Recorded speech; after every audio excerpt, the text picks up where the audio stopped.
Hello my dear friends, welcome back to my video. My name is Aamir from A1 coaching. इससे बहुत से बच्चों की रिक्वेस्ट आई थी, सर इकोनॉमिक्स के भी इंपॉर्टेंट क्वेश्चन बता दिए। कॉमर्शियल स्टडीज का पेपर तुम्हारा बहुत बढ़िया गया, तो भाई चलो जल्दी से मैं आ गया हूँ आप लोगों के लिए इकोनॉमिक्स के इंपॉर्टेंट क्वेश्चन लेके। कुछ नहीं पढ़ा है तो इतना पढ़ के चले जाना, आपका काम हो जाएगा। ठीक है, चैप्टर वाइज इंपॉर्टेंट आपको बता देता हूँ।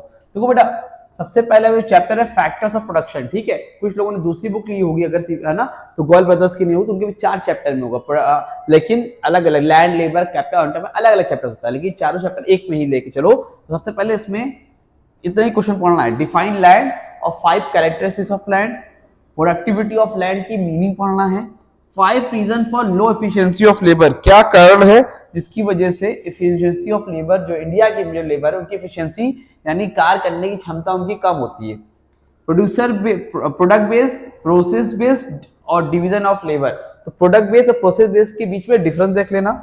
Define capital formation, explain process of capital formation, very important question है भैया, कैपिटल फॉर्मेशन वाला, इसको जरूर से देखना।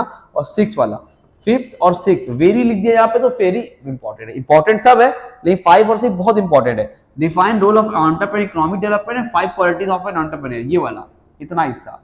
Define role of an entrepreneur in economic development, economic development में एक एंटरप्रेन्योर का क्या रोल है इसको आपको देखना पड़ेगा। ठीक है भाई, चलो आगे देखो। अगला चैप्टर है हमारा थ्योरी ऑफ डिमांड। क्या नाम है इस चैप्टर का? Theory of demand. अब थ्योरी ऑफ डिमांड में आपको क्या देखना है? डिफाइन डिमांड, डिमांड की मीनिंग क्या होती है, और 5 फैक्टर्स अफेक्टिंग डिमांड, ये देख के जाना है। और explain 2 exceptions of law demand, ये अलग क्वेश्चन है। लॉ 5 फैक्टर्स अफेक्टिंग डिमांड अलग है और 2 exceptions of law of demand, इसको देख के जाना। ठीक, नॉर्मल गुड्स और inferior goods and substitute goods and complementary goods, इन सारे गुड्स के बारे में पढ़ के जाना। मार्केट डिमांड कर देख लेना, इसका टेबल बन के आ सकता है जिसमें आपको टेबल फिल करना पड़े।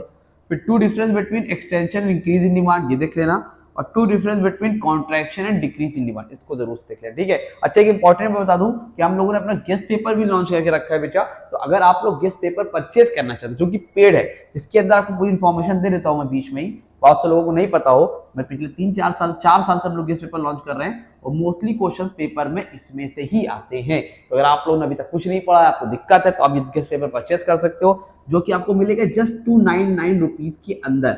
अब इसके अंदर मिलेगा क्या आपको बेटा? डिस्क्रिप्शन में ऐप का लिंक है, पहली बार तो ऐप से मिलेगा। ठीक है, मिलेगा क्या?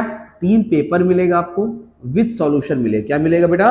विद सॉल्यूशन मिलेगा। ठीक है, पहली चीज 3 पेपर मिलेगा और विद सॉल्यूशन मिलेगा, और 50 MCQs मिलेंगे for the purpose of practice के लिए। ठीक है, अगर किसी को इंक्वायरी करनी हो या कोई डायरेक्ट ऐप से दिक्कत आ रही हो तो मेरा मोबाइल नंबर ले लें 8957250045, इस पे आप कांटेक्ट करके भी आप परचेज कर सकते हो। 8957250045 पर आप मुझे मैसेज कर सकते हो, यहाँ से भी ले सकते हो। बहुत ज्यादा हेल्पफुल है आप लोगों के लिए अगर आप चाहो तो, नहीं तो अदरवाइज इंपॉर्टेंट क्वेश्चन भी पढ़ के चाहो काम हो जाएगा।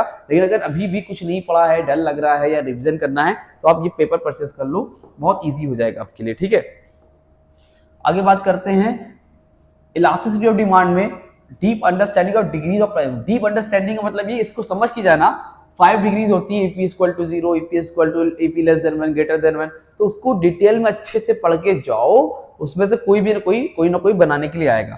और 5 factors affecting elasticity of demand, 5 factors affecting elasticity of demand. ठीक है, फैक्टर्स अफेक्टिंग वाला क्वेश्चन बनता है, चाहे डिमांड का बने, चाहे इलास्टिसिटी ऑफ डिमांड का बने, चाहे सप्लाई का बने, लेकिन एक क्वेश्चन बनता है। ठीक भाई, आगे देखो चैप्टर 4 है supply.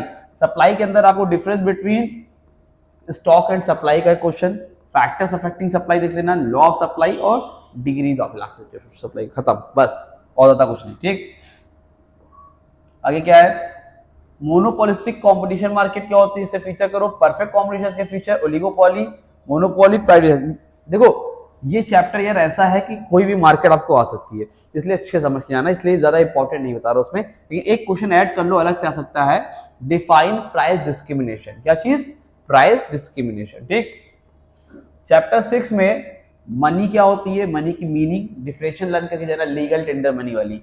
5 difficulties of barter system, define primary functions of money. ठीक, चलो कॉमर्शियल बैंक में अगर हम लोग आए, difference between demand and time deposit. ठीक है, demand and time deposit, fix deposit को बोलते हैं टाइम डिपॉजिट। ठीक, difference between saving and current deposit, और explain the process of credit creation by commercial bank, right, इतना देख लो।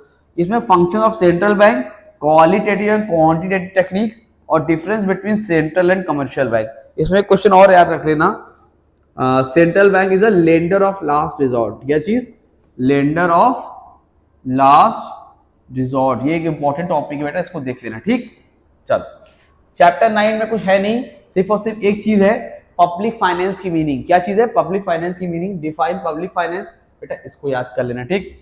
चैप्टर 10 में क्या है? Public revenue. क्या है? Public revenue. इसमें पब्लिक रेवेन्यू की meaning, difference between direct and indirect tax पढ़ लेना, two merits and two demerits of indirect tax पढ़ लेना, नॉन टैक्स रेवेन्यू क्या होता है, कमर्शियल एंड एडमिनिस्ट्रेटिव रेवेन्यू के बारे में पढ़ के जाना, define progressive tax, objectives of GST, ठीक। ये लंबा चैप्टर थोड़ा सा यहां देखना पड़ेगा आपको। Public expenditure, define public expenditure, difference between capital and revenue receipt और reason for growth of public expenditure, political, social and economic. अगर स्क्रीनशॉट नहीं लिया, दिक्कत हो रही है, मेरा मोबाइल नंबर ले लो 8957250045, तो बताना, मैं वहां पर आपको पीडीएफ, मुझे अपना नेम लिख के अपना क्लास मेंशन कर देना, मैं आपको पीडीएफ सेंड कर दूंगा। और क्योंकि पीडीएफ आपको निकाल लेगा आराम से, वो पीडीएफ में क्वेश्चन पढ़ के जाना। आप पीडीएफ की चाहो तो मुझे टेक्स्ट कर सकते हो, उसके अलावा व्हाट्सएप ग्रुप भी है हमारा, वहां पर भी ऐड हो सकते हो, जहां पर 10th में तो आपको पेपर खत्म ही है, लेकिन आपको 11th में जब पेपर होगा, मतलब 11th में जाओगे तो वहां पर भी आपको बहुत हेल्प मिलेगी, फ्री ऑफ कॉस्ट नोट्स वगैरह बहुत चीजें मिलेगी। तो अगर आप ग्रुप में ऐड होना चाहो तो ऐड हो सकते हो, ठीक है। चैप्टर 12 में बेटा आपका आएगा पब्लिक डेब्ट क्या होता है, सिर्फ मीनिंग, और टाइप्स ऑफ पब्लिक डेब्ट। टाइप्स ऑफ पब्लिक डेब्ट के अंदर ही ग्रॉस एंड नेट डेब्ट है, तो कभी कभी ये अलग से जाता है ग्रॉस एंड नेट डेब्ट, तो उसको देख लेना। चैप्टर 13 इन्फ्लेशन, इंपॉर्टेंट चैप्टर है। इन्फ्लेशन की मीनिंग, कॉस्ट पुश इन्फ्लेशन, उसके 2 कॉजेस, डिमांड पुल इन्फ्लेशन, उसके 2 कॉजेस, और इफेक्ट्स ऑफ इन्फ्लेशन, ये बहुत इंपॉर्टेंट क्वेश्चन है भैया, ये वाला, इसको लास्ट वाला नोट कर लो, इफेक्ट्स ऑफ इन्फ्लेशन और fix income group and farmers, ठीक है। सॉरी, फार्मर्स हटाओ इसको यहाँ से, फार्मर शायद नहीं है, यहाँ पे लिखो बिजनेसमैन, थोड़ा सा कंफ्यूजन हो रहा है, एक बार पेपर में देख लेना, बिजनेसमैन ही है मेरे ख्याल से 99%, उसको देख के जाना, ठीक है। फार्मर्स फार्मर पढ़ लेना, नहीं तो फिक्स इनकम ग्रुप है और बिजनेसमैन होगा, ठीक है, फार्मर्स नहीं होगा, इसको जरूर से पढ़ के जाना, ठीक। लास्ट चैप्टर है consumer awareness, forms of consumer exploitation, consumer rights, जो आपने कॉमर्स में पढ़े थे वही सेम राइट्स यहाँ पर काम करते हैं, define COPRA and RTI, 5 duties of a consumer, other consumer protection measures, administrative, technical, Agmark, FSSI, ISI, और एक हॉल मार्क होता है, हॉल मार्क, ठीक है, जो ज्वेलरी के लिए होता है। ये जो कुछ टॉपिक्स को बेटा पढ़ के अच्छे से चले जाना, कोई दिक्कत हो तो कमेंट से इंस्टाग्राम कॉन्टैक्ट कर लेना, मोबाइल नंबर आपको दे दिया है, अच्छे से पढ़ो, wish you all the best, मिलते हैं न्यू वीडियो में, तब तक थैंक यू सो मच।